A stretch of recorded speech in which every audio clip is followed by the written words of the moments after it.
Hello friends, हमारे channel horror किस्से में आपका स्वागत है। फ्रेंड्स, हमारे आज की कहानी का नाम है अतृप्त आत्मा। राहुल को डिस्ट्रिक्ट लेवल में खेलने के बाद स्टेट लेवल में खेलने का ऑफर आया था। वो बहुत खुश था। राहुल फुटबॉल का एक बहुत ही अच्छा उभरता हुआ खिलाड़ी था। उसे बाहर खेलने जाना था तो राहुल कुछ शॉपिंग करने अपना बाइक लेकर निकलता है। रास्ते में अपने दोस्तों से मिलता है और अपने जरूरत के सामान खरीदने लगता है। शॉपिंग खत्म करके घर वापस आते वक्त उसका एक ट्रक के साथ बहुत बुरी तरह एक्सीडेंट हो जाता है। जब उसकी आंखें खुलती है तब वो अपने आप को हॉस्पिटल में पाता है। दुर्भाग्यवश इस एक्सीडेंट में उसका एक पैर बुरी तरह से खराब हो जाता है, जिसकी वजह से वो पैर काटना पड़ता है। फ्रेंड्स, अगर एक फुटबॉल प्लेयर के साथ ऐसा होगा तो उसके ऊपर आसमान टूट पड़ना स्वाभाविक है। पैर कट जाने की वजह से राहुल काफी टूट जाता है। राहुल जॉइंट फैमिली में अपने पूरे परिवार के साथ रहता था। उसका घर वेस्ट बंगाल के बीरभूम जिले में था। वो अपने माँ बाप का इकलौता बेटा था। उसके परिवार वाले राहुल से बहुत प्यार करते थे। राहुल के फैमिली में उसके माँ पिताजी के अलावा ताऊ ताई जी, चाचा चाची और 4 कजिन्स थे। राहुल के पड़ोस में रहने वाली लड़की रजनी से बहुत प्यार करना था। उसने रजनी के साथ जिंदगी बिताने के बहुत सारे सपने सजा रखे थे। लेकिन राहुल एक्सीडेंट के बाद से ही घर से निकलना बिल्कुल बंद कर देता है। वो सारा दिन बस अपने कमरे में पड़ा रहता है, ना किसी से बात करता, ना किसी से मिलता। फिर भी उसके पड़ोसी रिश्तेदार सभी उससे मिलने आते। धीरे धीरे राहुल जीने की कोशिश करने लगता है। सब धीरे धीरे ठीक होने लगता है कि एक दिन अचानक राहुल अपने गले में फंदा डालकर आत्महत्या कर लेता है। उसकी मौत की वजह से उसके माँ बाप का रो रो कर बुरा हाल हो जाता है। राहुल के ऐसे कदम उठाने से वो दोनों बहुत हैरान थे। उनको समझ में नहीं आ रहा था कि राहुल ने आत्महत्या क्यों किया। राहुल के अंतिम संस्कार और फिर 13वीं के बाद से ही घर में अचानक हलचल मच जाती है। घर की चीजें हमेशा इधर उधर उथल पुथल होने लगती है। उस घर में कोई भी चैन से नहीं रह पा रहा था। इधर राहुल की माँ बेटे के गम में पागल जैसी हो गई थी। उनको हमेशा राहुल दिखता था। परिवार के हर एक सदस्य को रात को एक साया दिखता था। तरह तरह की आवाजें आती, किसी को रोने की आवाजें आती, किसी के चीखने की आवाजें आती। सभी काफी डर महसूस करने लगे थे। रात के वक्त तो घर का माहौल और भी खौफनाक हो जाती थी।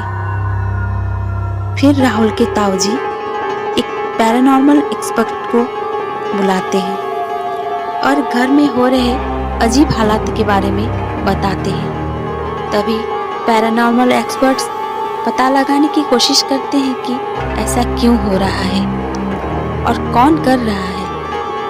बहुत कोशिश करने के बाद उन्हें सिर्फ ये पता चलता है कि वह एक आत्मा है। लेकिन यह आत्मा किसकी है, वो ये सब क्यों कर रहा है, कुछ नहीं पता चलता। फिर राहुल के माता पिता तारापीठ मंदिर के बड़े पुजारी से बात करते हैं, जो भूत प्रेत आत्मा से मुक्ति दिलाने में माहिर थे। उनको अपनी सारी समस्याएं बताते हैं। पंडित जी जैसे ही उनके घर में घुसते हैं और कुछ मंत्र पढ़ते हैं, फिर उन्हें कुछ पता चलता है। तो वो उनसे कहते हैं कि यहाँ एक बहुत ही दुखी आत्मा का वास है। वो आत्मा अतृप्त है, उसे शांति नहीं मिल रही है, उसका शायद कोई काम बाकी है, इसीलिए वो यहाँ से नहीं जा पा रहा।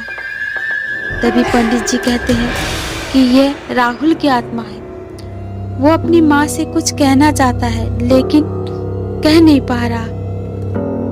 पंडित जी पूजा पाठ मंत्र वगैरह पढ़ने लगते हैं, राहुल की आत्मा को प्रकट करने की कोशिश करते हैं, लेकिन उस आत्मा को अपनी बात बताने के लिए एक जरिया चाहिए था और वो जरिया राहुल के पिताजी बनते हैं। फिर थोड़ी देर बाद राहुल की आत्मा उसके पिताजी में प्रवेश करती है और राहुल के पिताजी अजीब हरकतें करने लगते हैं।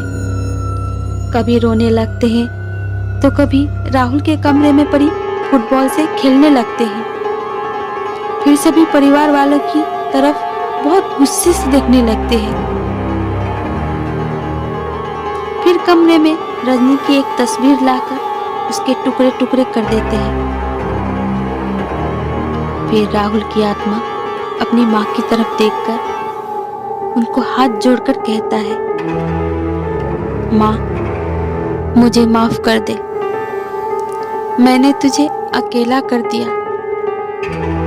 मैंने तुझे बहुत दुख दिया, पर मैं क्या करता, हमारे ही घर वाले मुझे तरह तरह के ताने देते थे। जब मैं फुटबॉल खेलकर एक के बाद एक ट्रॉफी घर लाता तो सारे घर वाले खुशी से फूले नहीं समाते। वही घर वाले मेरे एक्सीडेंट के बाद मुझे ताना देने या नीचा दिखाने का कोई मौका नहीं छोड़ते थे। सभी दोस्त मुझसे बात करने में भी कतराने लगे थे, यहाँ तक कि रजनी ने भी मेरा साथ छोड़ दिया। मेरा दिल बुरी तरह से टूट गया माँ। लोग मुझे जब भी मुझ पर तरस खाते, मुझे नीचा दिखाते तो तुझे बुरा लगता था और तुझे मैंने चुप चुप कर रोते हुए भी देखा है। मुझे ये सब बर्दाश्त के बाहर था तो मैंने अपनी जान ले ली माँ। माँ मेरे मरने के बाद तुझे दुख होता देख मेरी आत्मा को शांति नहीं मिल रही है। मैं तुझे सब कुछ बताना चाहता था माँ, मैं जीना चाहता था, एक एक्सीडेंट ने सब कुछ खत्म कर दिया। राहुल फिर कहता है, माँ मेरी सारी ट्रॉफी को गंगा में बहा देना, माँ मुझे माफ कर देना, माँ अब मैं जा रहा हूँ। इतना कहते ही राहुल के पिताजी शांत हो जाते हैं।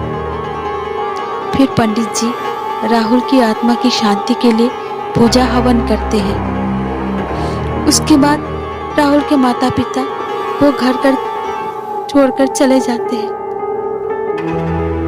क्योंकि इन्हीं घर वालों की वजह से राहुल को ये कदम उठानी पड़ी थी। अगर सभी घर वाले राहुल का साथ दिए होते तो राहुल आज जिंदा होता। खैर वो आज भी अपने बेटे को याद करते हैं और हर फुटबॉल मैच देखते हैं। वो दोनों उन फुटबॉल के खिलाड़ियों में अपने राहुल को ढूंढते हैं। तो फ्रेंड्स, कैसी लगी आपको हमारी कहानी? उम्मीद है पसंद आई होगी। अगर पसंद आई तो लाइक कीजिए, शेयर कीजिए और हमारे चैनल को सब्सक्राइब कीजिए। Thank you.